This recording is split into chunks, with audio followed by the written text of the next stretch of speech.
My name is David Latoszewski, and I'm an exploratory photographer.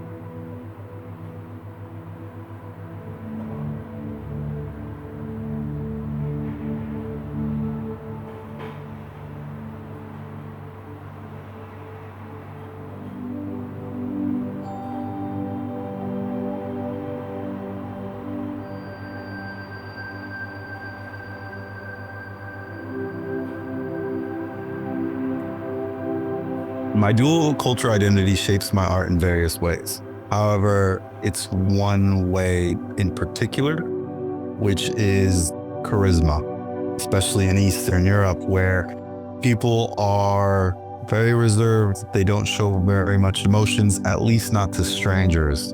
And in America, it's the opposite, where people emote even to strangers. So you have this challenge, so to speak, where I have to break through to the Eastern European identity whenever it is that identity shows up in my space.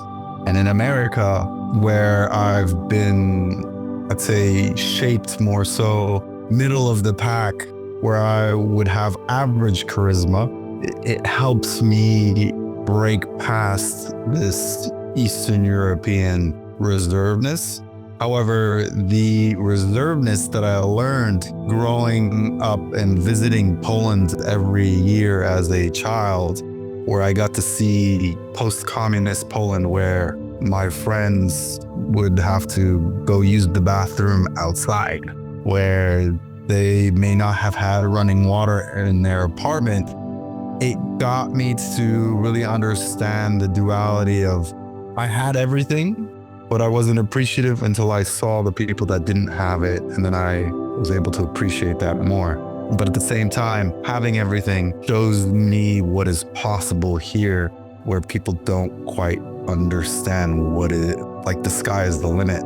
Additionally, I would say the cultural aspect of America, you can be anything you want to be as long as you put your mind to it, versus Europe, specifically Eastern Europe, where it's take the safe route. Oh, don't stick your head out because it might not work. And that duality, I think, it kind of sucks for Eastern Europeans, but when you're an American living abroad, it works to your benefit.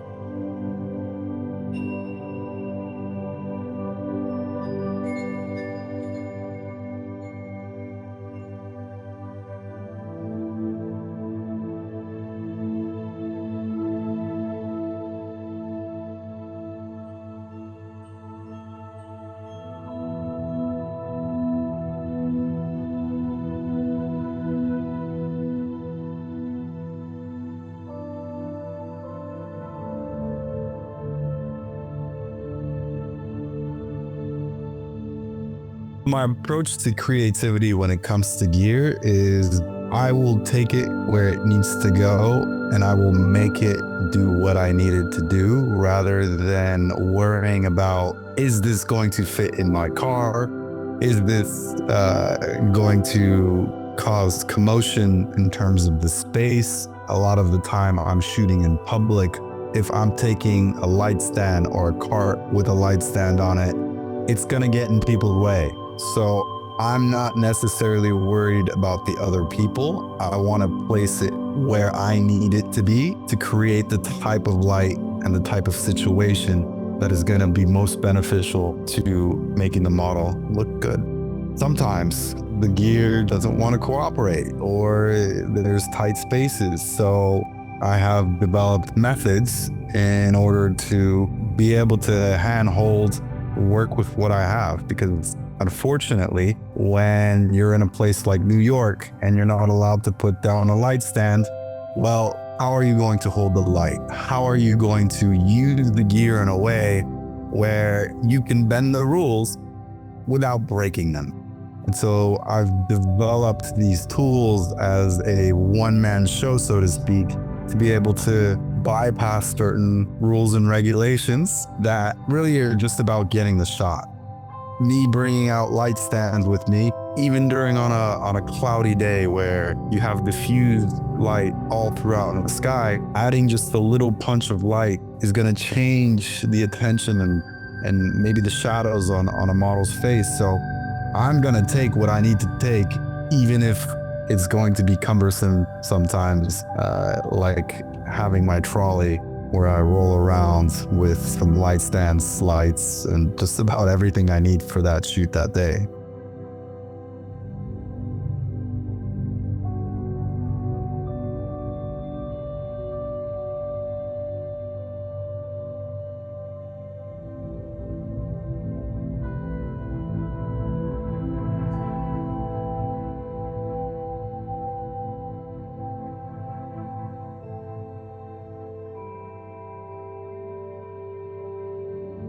There's just this twinkle in an eye that you don't necessarily see if the model is caught up in her own life. So the way I direct and choose to elicit expression is by first having a discussion with the model about what she likes. If the mood is something happy, for instance, I would ask her what is her favorite type of sweet. And sometimes you see someone light up right away. They start discussing, getting really deep into what it is that I want them to express. However, sometimes you just get a flat answer. I don't stop until I see the expression. So there has to be a feeling involved. And once I have that feeling, I then tell the model, this feeling that you're feeling right now, and in this case, let's say with the sweets, whenever I say whatever it is that you mentioned that brings on that happiness, you know to elicit that emotion. The model might be thinking too much about her posing. She might be thinking, what she's going to have for dinner later. She might have had a fight with her boyfriend earlier in that day. But the moment I say a trigger word, she knows immediately to access that emotion, because it's very much like acting. I would say it's even harder than acting, because in acting you can express with words and your tonality, but here you have to express with your eyes.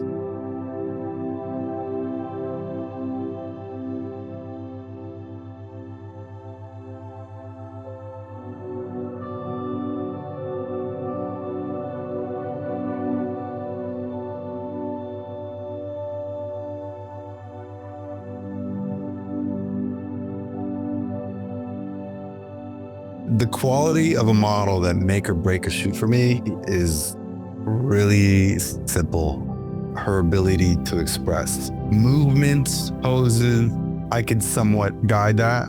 However, the expression, sometimes if someone is scared or they're nervous or they're flustered, it's really hard to break through to that unless they're able to access their previous emotional states.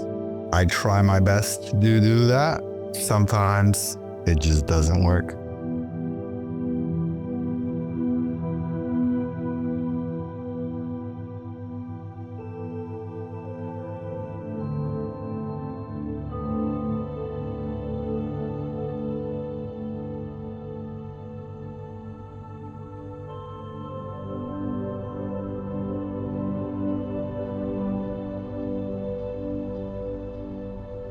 I think it's important to both improve technically and have a consistent style. My approach to every session that I have is part of it, first half, I'm getting the consistent shot. I'm shooting what I know works so that the model leaves happy, so that the agency leaves happy, so that the client leaves happy. The back half is me experimenting. It might not necessarily be first half I'm doing the stuff that I know works, and the second half is strictly experiments. There's a mixture of that. However, if you want to make money, if you want clients, you're going to have to show a consistent body of work. If you want to expand as a photographer, you're going to have to experiment. I want to learn and get really good at one aspect. On the flip side, I know that if I want to become one of the greats, which I know it sounds very cocky, but that's a goal. I want to be known as a legendary photographer. I can't continuously do the same thing.